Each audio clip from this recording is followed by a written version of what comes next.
ভাইরা আমার, বন্ধুগণ আমার, দিনের কান দিয়ে শোনার যুবক, আল্লাহর নবী হযরত মূসা আলাইহিস সালাতু ওয়াস সালাম আল্লাহর সঙ্গে দেখা করার জন্য যখন তুর পাহাড়ে যাবে, তুর পাহাড়ের কিনারে যখন গেলেন, হঠাৎ করে মূসা আলাইহিস সালাতু ওয়াস সালামের মনের ভিতরে একটা কল্পনা আসলো, হাই হাই, আমার ছেলেকে আমার বিবিকে বাড়ি রেখে আসলাম, খাবারের কোনো ব্যবস্থা করা হয় না, কে খাওয়াবে? চিন্তার ফিকির যখন শুরু হয়ে গেল হযরত মূসা আলাইহিস সালাতু ওয়াস সালাম, আল্লাহ পাক রব্বুল আলামিন কিন্তু গায়েবের খবর জানে, কথা কন না কেন? আমার আগে যিনি বয়ান করেছেন আমার একজন প্রিয় মানুষ, প্রিয় দোস্ত, প্রতি বছর কয়েকবার না 50-60 বার দেখা হয়, মোহাব্বত করে ভালোবাসে একজন যোগ্য আলেমরে আপনারা নিয়োগ দিয়েছেন, একজন যোগ্য মুফতিকে নিয়োগ দিয়েছেন, মাদ্রাসার দায়িত্ব দিয়েছেন, আমি তার সাফাই করতেছি না, কিন্তু আপনারা ওর বয়ান শোনার জন্য প্যান্ডেল কিন্তু বড় ছিল আমি আসার আগেই। মোহাব্বত না, কিন্তু মোহাব্বত না থাকলে, ভালোবাসা আই লাভ ইউ না থাকলে কিন্তু কেউ মোবাইলে আই লাভ ইউ পায় না। ভালোবাসা মোহাব্বত আছে, যোগ্য একজন লোক আপনারা পেয়েছেন, পাইবেন, এবং কি ধরে রাখবেন, ছুটিয়ে যেন না যায়, হ্যান্ডকাপ লাগাইয়া রাখবেন, কিন্তু সে একজন সারা বাংলাদেশে বয়ান করে, তার মতন দরকার এখানে একটা, কথা কন না কেন? মূসা আলাইহিস সালাতু ওয়াস সালাম গায়বের খবর জানে না, কোন নবী গায়বের খবর জানে না। বর্তমান কিছু ভণ্ড মুরিদরা আছে, আমার বাবা আমার পীর গায়বের খবর জানে, আমি মনে করি তারা পীর না, পীর নামের ভণ্ড। আল্লাহ পাক রব্বুল আলামিন বলেন, আলিমুল গায়বি ওয়াস শাহাদাতি হুয়ার রাহমানুর রাহিম।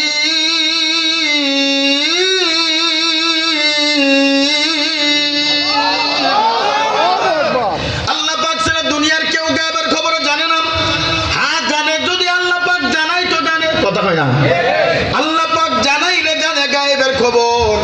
কিন্তু মূসা আলাইহিস সালাতু ওয়াস সালাম যখন এই কল্পনা জল্পনা শুরু হয়ে গেল, আল্লাহর নবী হযরত মূসা আলাইহিস সালাতু ওয়াস সালাম দাঁড়িয়ে আছে, তার সময় একটা লাঠি দেখতেন, এই লাঠি দিয়া কখনো ছাগলের পাতা পেরে দিতেন, আবার এই লাঠি দিয়া যখন ফিরাউনের সামনে ফেলতেন, সাপ হইয়া সব জাদুকরের সাপ খেয়ে ফেলতো, আবার এই লাঠি দিয়া যখন নদীমা পানি মারতেন, সমুদ্রে পানি মারতেন, সমুদ্রের ভিতর দিয়ে আল্লাহ পাক রাস্তা করে দিতেন।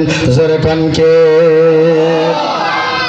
ভাইরা আমার, বন্ধুগণ আমারও, আমার বালুকার মুসলমানও, আমার যুবক, হযরত মূসা আলাইহিস সালাতু ওয়াস সালাম লাঠি ভর দিয়া দাঁড়িয়ে আছেন তুর পাহাড়ের কিনারে। আল্লাহ পাক রব্বুল আলামিন মূসা নবীকে ডাক দিয়ে বলেন, মূসা তোমার সামনে কি আছে? বলে একটা পাথর। বলে পাথরের উপরে বাড়ি মারো। মূসা আলাইহিস সালাতু ওয়াস সালাম যখন পাথরের উপরে বাড়ি মারলেন, দেখেন ওই পাথরের পেটে আর একটা পাথর। এইবার মূসা আলাইহিস সালাতু ওয়াস সালাম, আল্লাহ পাক রব্বুল আলামিন বলেন, ও মূসা তোমার পাথরের ভিতরে যে আর একটা পাথর, ওই পাথরের উপরে বাড়ি মারো। মূসা আলাইহিস সালাতু ওয়াস সালাম ওই পাথরের উপর আবার বাড়ি মারলেন, দেখো ওই পাথরের পেট থেকে আর একটা পাথর বের হয়ে গেল। মূসা আলাইহিস সালাতু ওয়াস সালাম চিন্তায় পড়ে গেছে, হায় হায়, আল্লাহ পাক রব্বুল আলামিন বলেন, মূসা যে পাথরটা দেখতেছো ওই পাথরের উপর আবার বাড়ি মারো। মূসা আলাইহিস সালাতু ওয়াস সালাম ওই পাথরের উপর আবার বাড়ি মারলেন। তৃতীয়বার বাড়ি মারার পরে দেখে ওই পাথরের ভিতরে একটা বালাখানা তৈরি করে রেখেছে আল্লাহ। মূসা আলাইহিস সালাতু ওয়াস সালাম ওই বালাখানা থেকে আর আশ্চর্য হয়ে গেলেন। মূসা আলাইহিস সালাতু ওয়াস সালাম দেখো ওই বালাখানার ভিতরে একটা পিপিলিকা। ও আবার বালুকার মুসলমান যুবক, ও আমার দাড়ি পাকা মুরব্বী বাবা, যে রিজিকের জন্য হারামের দিকে দৌড়াও, যে রিজিকের জন্য মানুষের মাথায় বাড়ি মারো, যে রিজিকের জন্য বাতিজার হক মেরে খাও, যে রিজিকের জন্য সুদ খাও, ঘুষ খাও, আল্লাহ ইচ্ছা করলে পাথরের ভিতর খাওয়ানোর মালিক। জোরে কণ্ঠে মূসা আলাইহিস সালাতু ওয়াস সালাম দেখলেন বালাখানার ভিতরে ছোট্ট একটা পিঁপড়া। ওই পিঁপড়ার সামনে সামনে দেখলে তাজা তাজা ঘাস। হযরত মুসা আলাইহিস সালাতু ওয়াস সালাম বাজান আরো আশ্চর্য হয়ে গেলেন। আল্লাহ পাক রব্বুল আলামিন বললেন, মুসা শোনো শোনো শোনো শোনো, আরো আশ্চর্য ঘটনা সামনে আছে। হযরত মুসা আলাইহিস সালাতু ওয়াস সালাম চোখের পানি ছেড়ে ছেড়ে কান্দে, রব আপনি তো হায়াতের মালিক, আপনি তো মৌতের মালিক। এমন মৌত হইতে পারে আমাদের জন্য আজরাইল প্যান্ডেলের পিছনে দাঁড়ায় আছে। আমার দোস্ত মুফতি মুস্তাকিম বিল্লাহ সিরাজি কিছুক্ষণ আগে একটা কথা বলেছে, আমাদের একজন দাওয়াত দেশে সে আর বাঁচিয়া না। ও বাজার, ও আমার যুবক, প্রত্যেকদিন যুবকের অ্যাক্সিডেন্টের খবর শুনি, প্রত্যেকদিন বাবার খবর শুনি, প্রত্যেকদিন দাড়ি পাকা মুরব্বীর মৃত্যুর খবর শুনি। কার কখন মৌত হবে কেউ জানে না, কেউ জানে না। একমাত্র মৌতের খবর জোরে বলেন কে জানে? বাজান হিসাব করিয়া মাওলার কবরে যাও, নাফরমান হইয়া মাওলার কবরে যাইও না, বেনামাজি অবস্থায় মাওলার কবরে যাইও না। মুমিন যখন হইয়া মাওলার কবরে যাবা, ওয়াল বিসু মিনাল জান্নাহ ওয়াফতাহু লাহু বাবা ইলাল জান্নাহ, তোমার জন্য জান্নাতের বিছানা বিছাইয়া দিবে, তোমার জন্য শরীরে জান্নাতের পোশাক পরাইয়া দিবে, তোমার জন্য জান্নাতের 8টা দরজা খুলিয়া দিবে। আর বেনামাজি অবস্থায়, সুদখোর অবস্থায়, দাড়ি কামান্য অবস্থায় আল্লাহু আকবার যদি কবরে যাও, ডাইনের মাটি বাবে, বাবের মাটি ডাইনে এমন জোরে চাপ মারবে, 2 পাঁজরের হাড্ডি চুরমার হয়ে যাবে। এই জন্য বালুকার মুসলমান বাবারা, যারা চার দোকানে আড্ডা দিচ্ছ, বাদামের দোকানে আড্ডা দিচ্ছ, আমার এলেম নাই কালাম না, আমি একজন জাহান্নামের আসামি। গুনাহ করতে করতে আমি পাহাড় পর্যন্ত গুনাহ করে ফেলেছি। গুনার কারণে আমার হাত না পাক, গুনার কারণে আমার দেহ না পাক, গুনার কারণে আমার চোখ না পাক, গুনার কারণে আমার শরীর দিয়া দুর্গন্ধ বের হয়।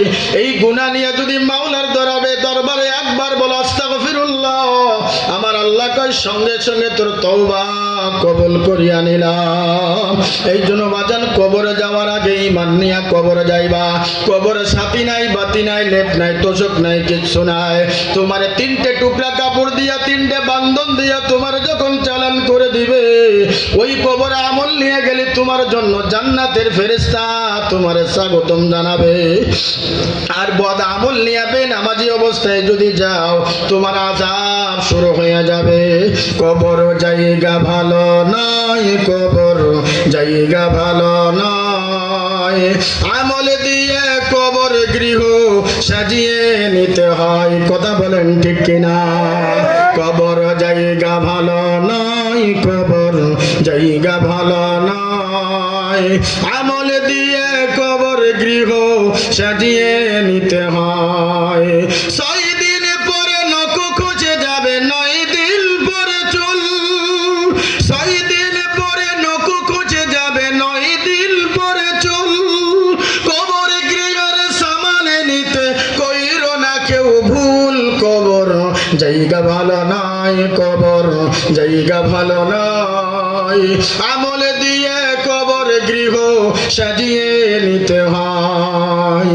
17 দিন পরে পেটি ফেটে এসেছে, পোকার খাদ্য হবে। 60 দিন পরে গোশত থাকবে না, কঙ্কাল পড়ে রবে।